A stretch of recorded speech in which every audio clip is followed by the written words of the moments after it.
This podcast is brought to you by PLI, the Practicing Law Institute, committed to providing essential legal resources to the law school community. For more information, visit pli.edu/law school.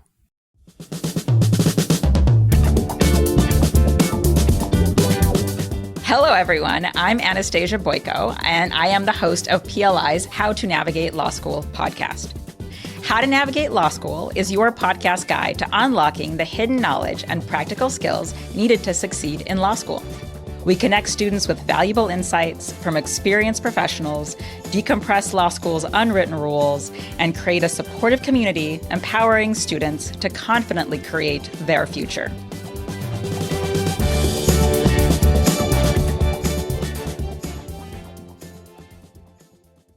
Hello and welcome to PLI's How to Navigate Law School. My name is Anastasia Boyko, and today I am joined by Andrew Ting. Welcome, Andrew. Great to be here. I am excited about our conversation. Today we're going to be talking about professional skills and the importance of accumulating professional skills, especially in law school. And I love that you've had this incredible career both in several years of law practice. You've been a general counsel, several companies and startups, and you teach startup law and you teach business planning. And so you have this really neat full-scale view of the kinds of skills that are needed.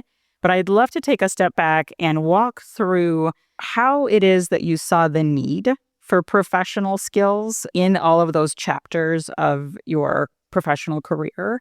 And then we can get into which professional skills and sort of parse that out as well. So let's talk about your career and professional skills. Yeah, absolutely. So I went to Harvard College and Harvard Law School, and I realized I didn't really know anything about how to practice law when I graduated. Like I many had of wonderful us. teachers, studied constitutional law, family law, etc. But when I landed in the corporate department at Latham & Watkins, I hadn't really drafted an agreement, negotiated a commercial deal, and I had taken more classes that were intellectually interesting, which I really appreciated, but not really the work that an associate needs to do, especially when an associate is already billing hundreds of dollars an hour. So I tried to make friends, and I tried to make friends with mid-level associates, senior-level associates, look for forms, precedents, learn from osmosis as much as possible. But it was still a bit bumpy. And in those moments of uncertainty, especially when I was doing international deals in Asia, kind of traveling by myself, I resolved to myself, you know what? Whenever I actually know what I'm doing, I want to give back. And I want to make sure my junior associates at that time know what they're doing and can actually learn from the experience much more quickly than I did.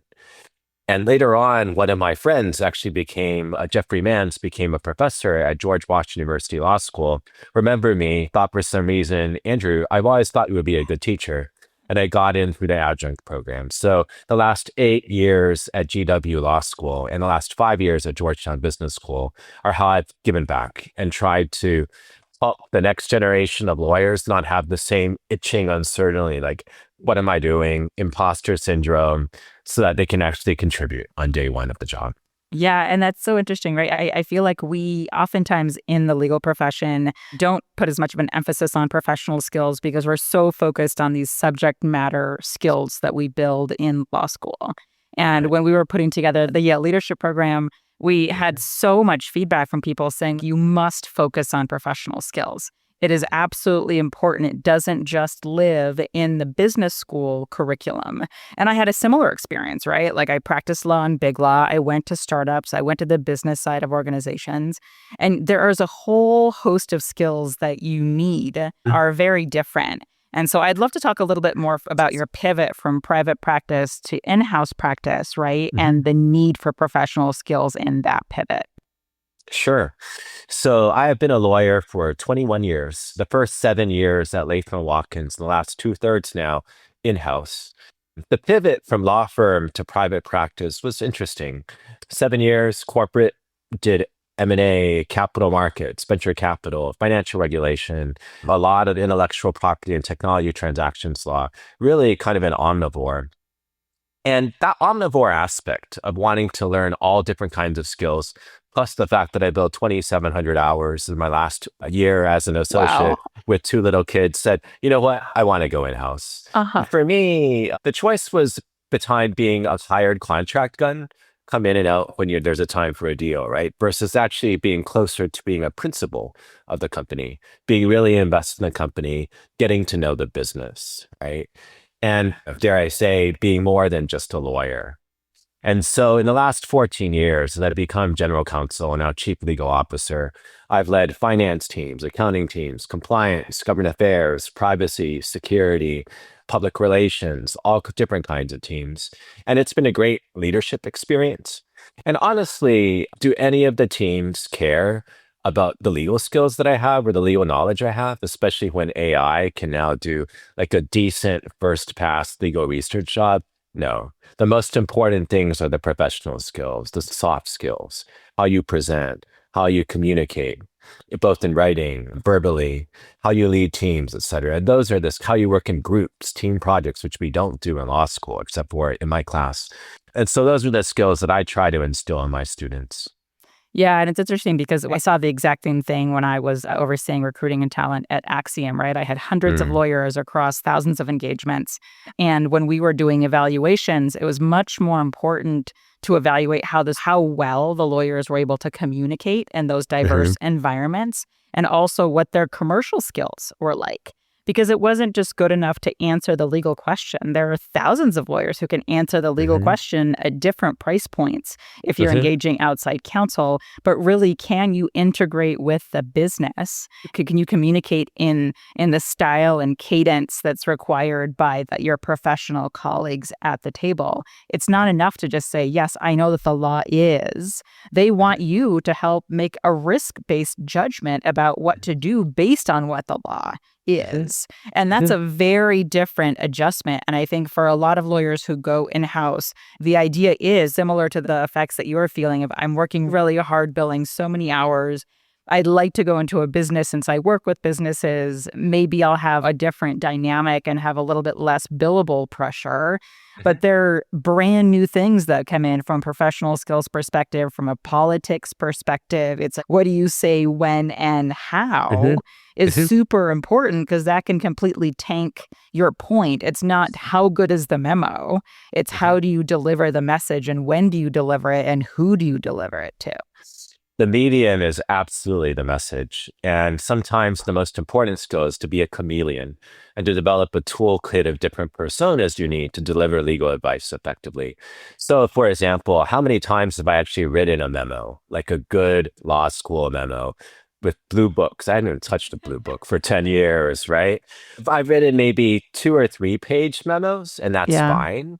But it's rare that I do a 5, 10 pager memo. And I know for law school, you need some substantive written work product, right? To have a criteria for grading evaluation.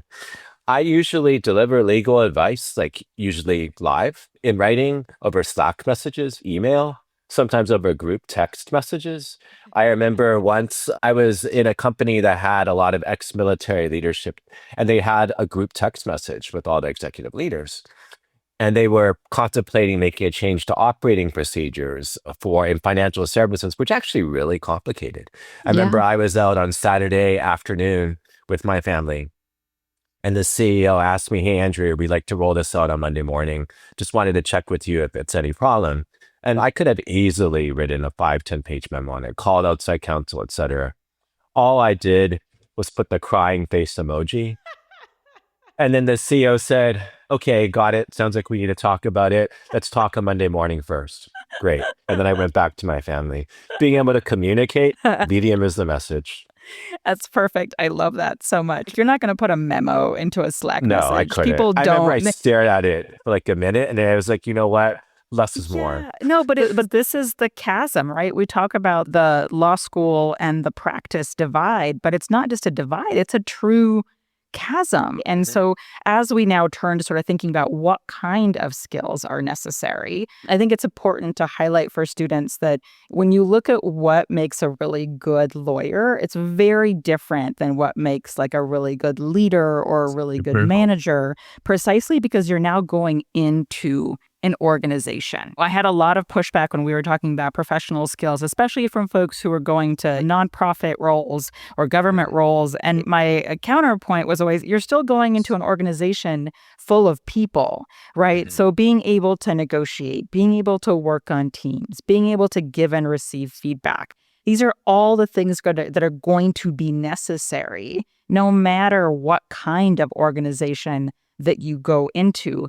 But we get trained to be highly skeptical, highly analytical, the things that we're rewarded for to get into law school and to be successful in law school are very different than the things that make you a good collaborator, a great people leader, right? Someone who's great in a crisis. You don't have the luxury of time in those moments to sit and monastically think through an issue out of context, right? Like even out of the context of the current moment or where the company is or their strategic plans.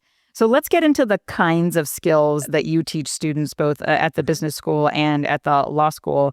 And also, I think my guess is those will also repeat with the kinds of folks who you've also mentored and trained within your professional realm.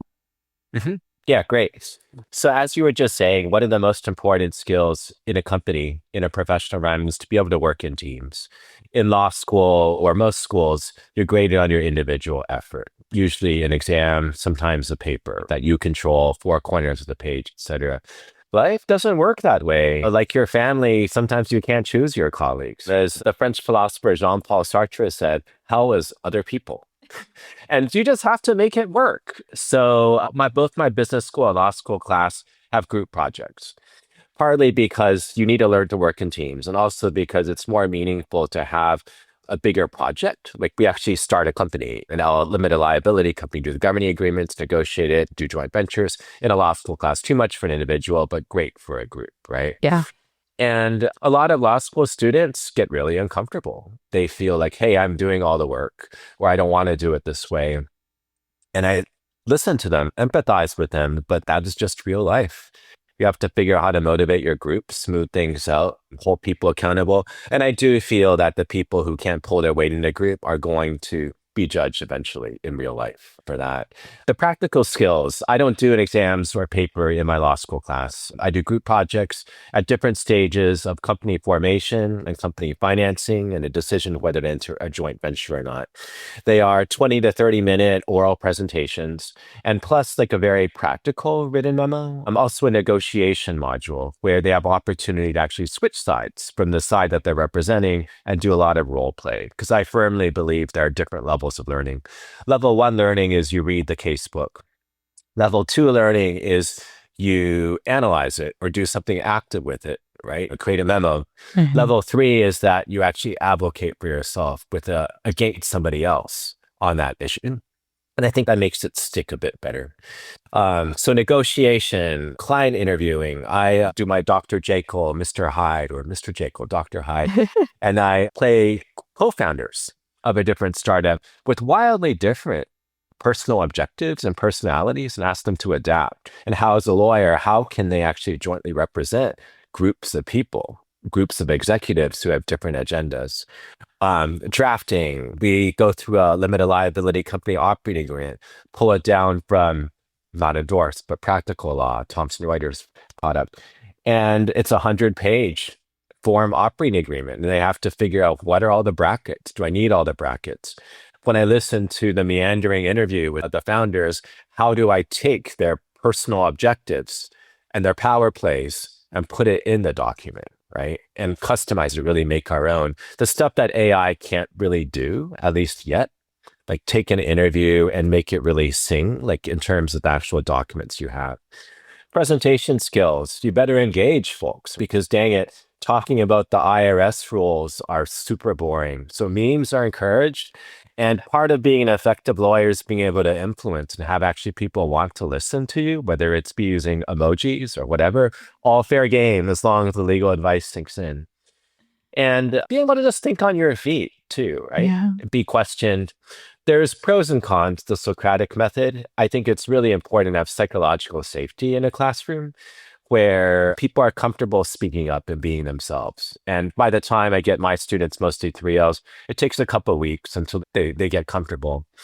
But you also need to be pushed a little bit, right? Because law is a spectator sport. So being kind of thoughtful about that, being able to do Q&A. Yeah, and I would underscore psychological safety as something that's also really relevant in managing teams, and Yeah. something that I think many of us who grew up in big law practice didn't have the luxury of experiencing. I think that big law can feel fairly ruthless in the way that it tests you and grows you. And I think there is a school of thought that is the best way to train people is through trial by fire. And we've got Mhm. lots of research that says the opposite, right? That Yeah. teams are better in a psychologically safe environment. I'm really curious. One of my students who took negotiation when we were offering Mhm. it as a Yale class, it was a part business school cohort, part law school cohort. And he had commented on how differently each group approached Mhm. the problems.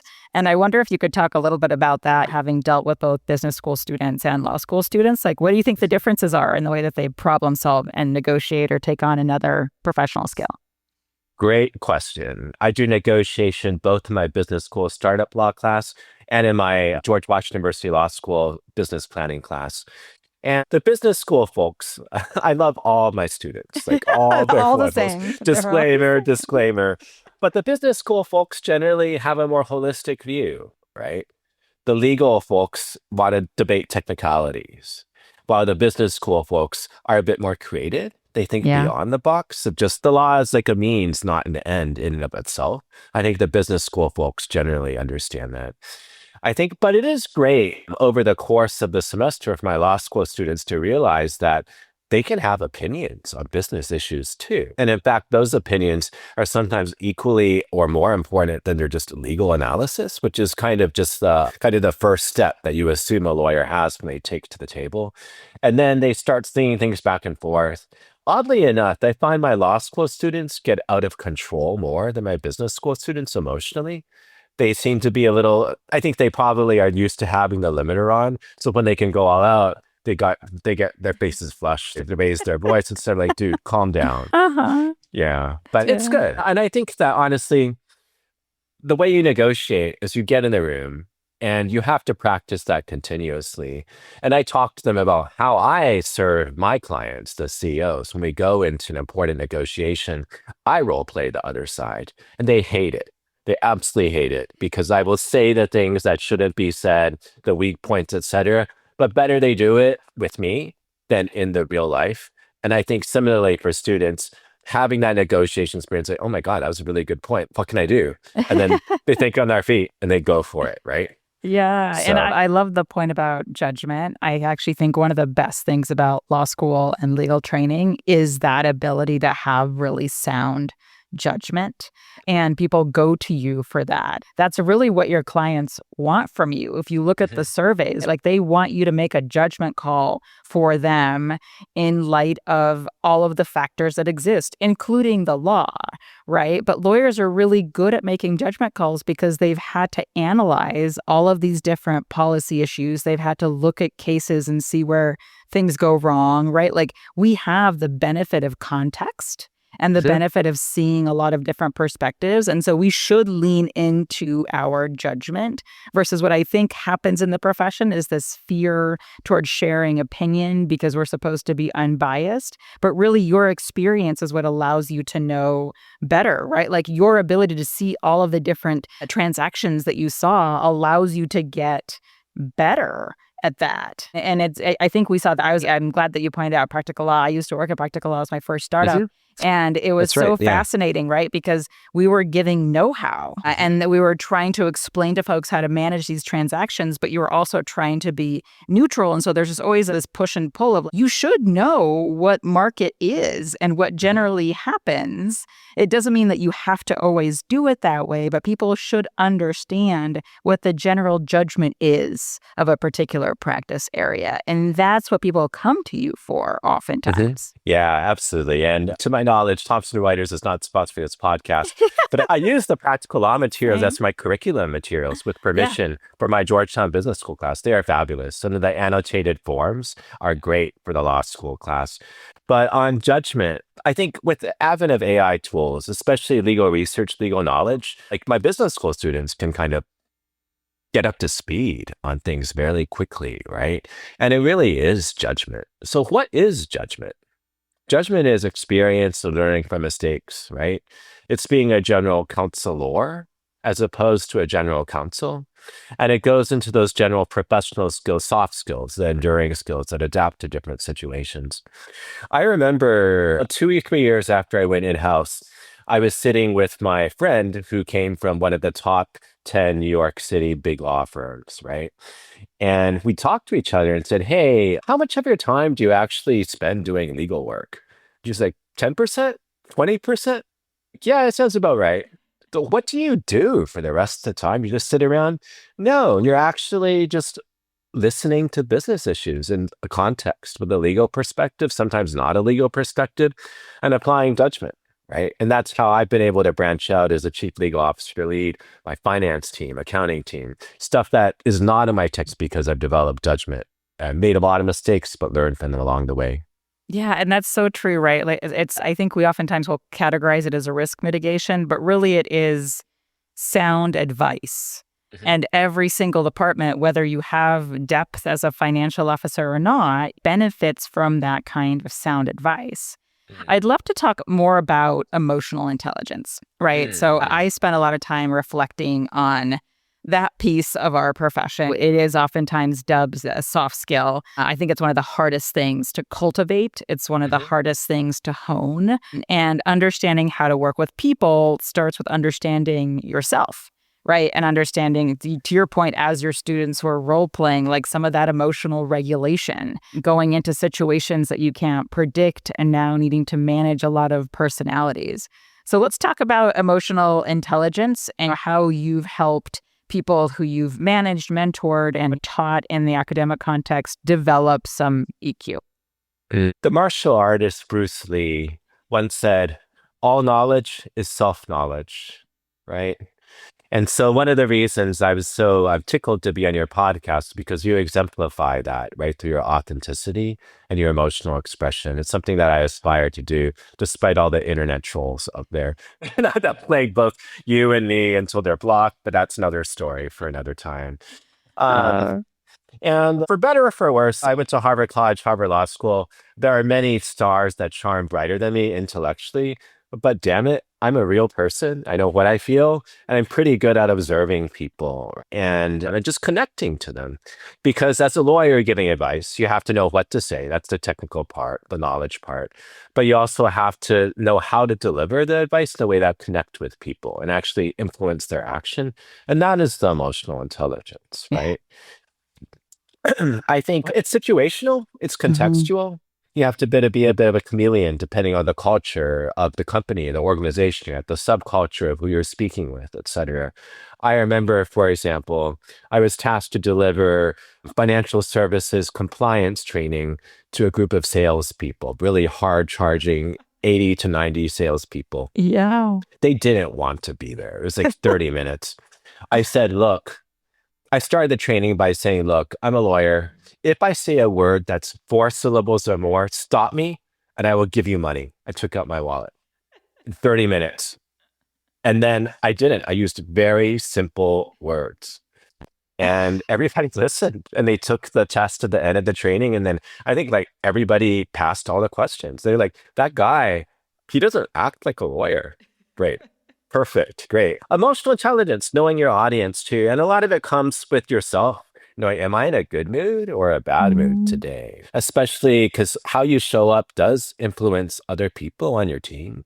If I show up and I say, I'm like in a bad mood or something, maybe I came out of a rough and tumble meeting, people are like, oh, why is Andrew angry? Is Andrew angry at me or no? And I say, no, I just stubbed my toe when I was running outside. So sorry about that. And they're like, okay. And I think people are actually the most interesting part of practicing law. Because unless the law itself is technically interesting, but what's more interesting is applying the law to situations and influencing behaviors and seeing how it actually hits the real world and makes the real world. So being able to have the emotional intelligence to influence people, change their behaviors, become their trusted counsel, it's actually a really wonderful and fulfilling thing to orient your career around. Yeah, and I want to go back to your martial arts Bruce Lee reference. I like that so much because it's a lot about harnessing your energy and Mm, realizing that you're most effective when you have mhm, harnessed your energy mm, correctly. And I mm, think that's a lot what gets lost in our legal training, but there's so much great social science around mhm, this, right? Like, are mhm. you in the right state to make this decision or to Yeah. make a judgment call or to even understand what's happening around you? Because if all of the like automatic systems subconsciously are activating, you're not going to be able to. And so Mhm, you have to be aware of yourself. And that is a corollary to empathy and mhm, understanding how things are landing for other people. So mhm, I started out in wills and trusts, and I was in a lot of mm, really high stress situations with mm, people who are going through difficult grief, right? Difficult mm, decisions. mm, And you have the way that you deliver messages in those contexts has to be really nuanced and thoughtful, given how people are operating in the world at the moment. And it's a mhm, lot more listening. And I think that we can ask more questions than we do as lawyers. I believe we love to be authoritative. And so it's like mm, we perceive people are looking to us to have the answer and be the strong ones and not have an opinion, right? Be neutral.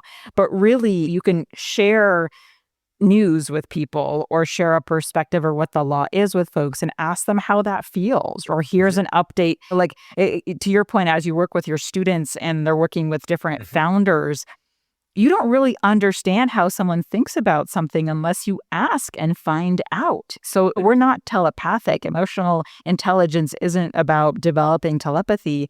It's mhm, about really understanding and iterating with people about, we decided to go in this direction. How do you feel? Like, mhm, is this what you want to do? Is there, like, you get to learn a lot of people's objectives and agendas through mhm, iterating with them versus just telling them what something is and making an assumption about how they feel. To your point with your team, when I ran a mhm, team and something would happen, I'd let them know. I was like, hey guys, I just left a really stressful meeting. I'm going to mm, probably be a little irritable.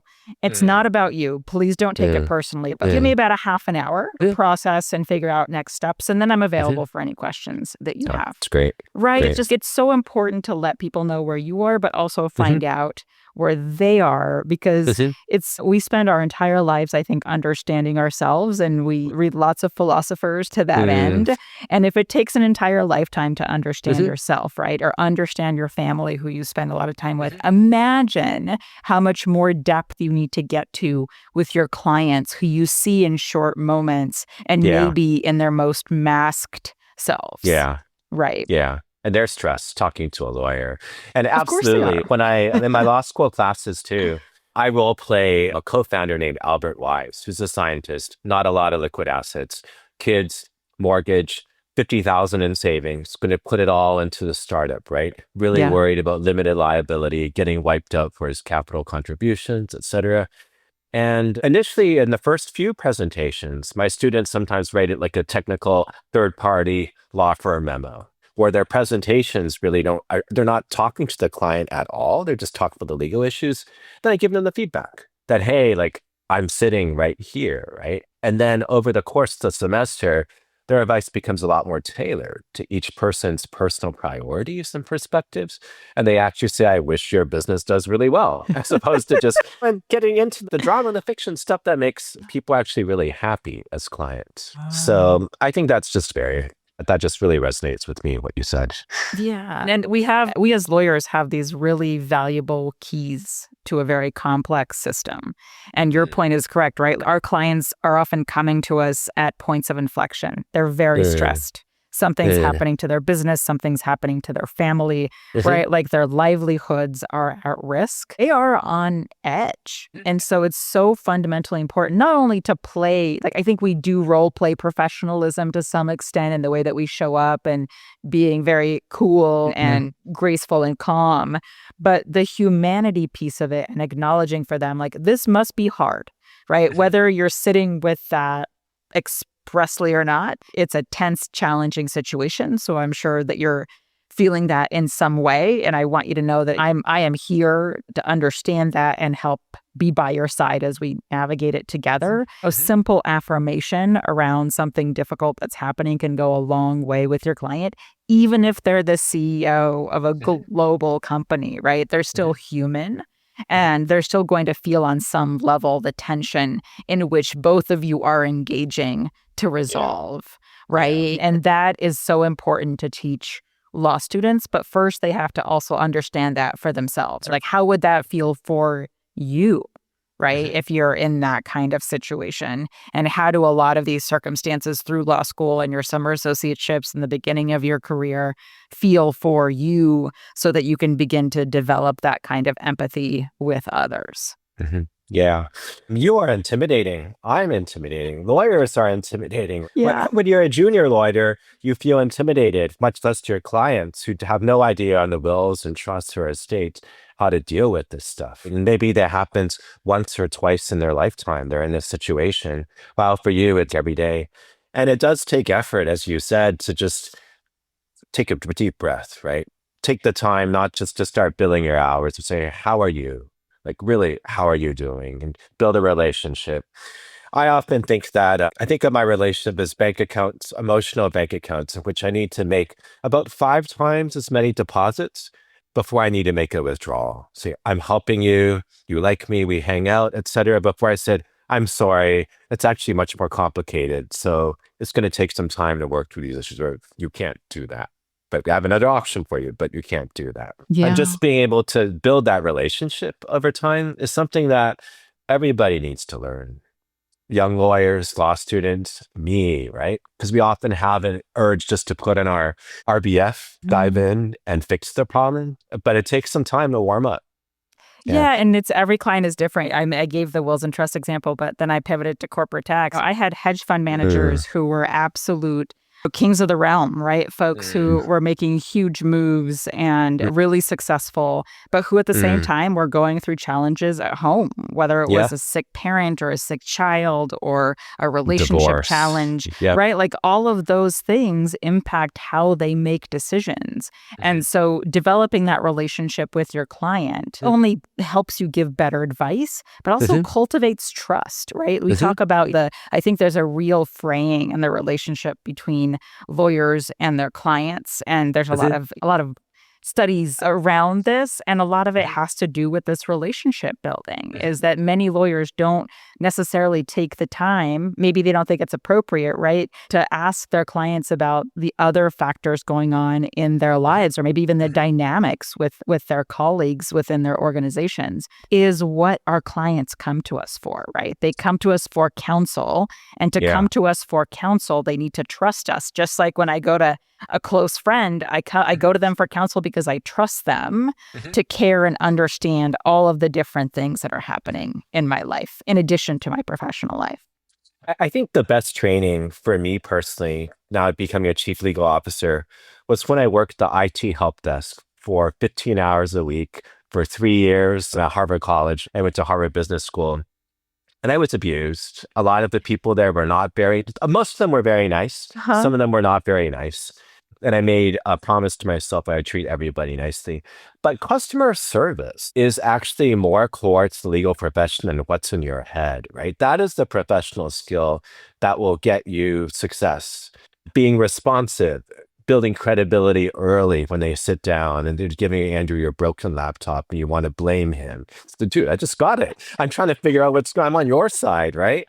And then making some jokes to defuse the situation while you're being very practical and then kind of ruling out what the root cause of the problem is. Service with a smile, answering emails, answering calls, even if it's just, I got it, I'm working on it, I'm thinking about it, that kind of thing. It's so important. And I think law school is really more of the technical intellectual thing, but law is a service profession. Yeah. And I think that is something that needs to be emphasized and re-emphasized, especially in the big law firms, where sometimes actual direct contact with clients is fairly rare early on, especially for the really big clients. So the more you can actually have direct contact with clients, it's really important. So for example, in law school, one of my best or most dramatic and stressful experiences was clinic work, practicing family law getting, in some cases, restraining orders in domestic violence situations, helping families through bankruptcy, getting them appeals for benefits, right? Things like that, where if you screwed up, somebody was going to really personally suffer.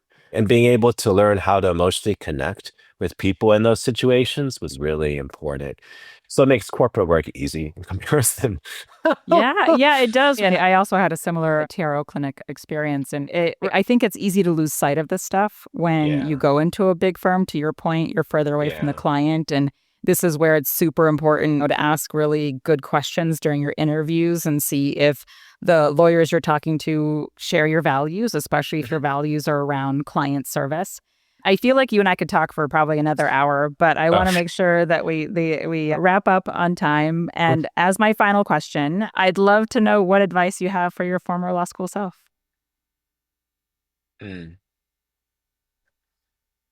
Don't worry that much about categories or planning out your career. There are going to be whole new categories of law, of business that will just unfold. Like, for example, privacy, AI law, etc. And I think the most important skill you have is just learning, continuous learning and reinventing yourself, and self-awareness, I would say too, as well. And as long as you do that and you listen to podcasts by thought leaders such as Anastasia Boyko, you're good. Keep your mind open. Thank you for that plug. No, you're wonderful, Andrew. I would encourage our students to follow you on LinkedIn. You always share such great, thoughtful messages there as well. I am jealous of your students. They learn so much, and I would love to be them one day as well. But thank you for joining us. Thank you for sharing your wisdom. And until next time. Thank you so much.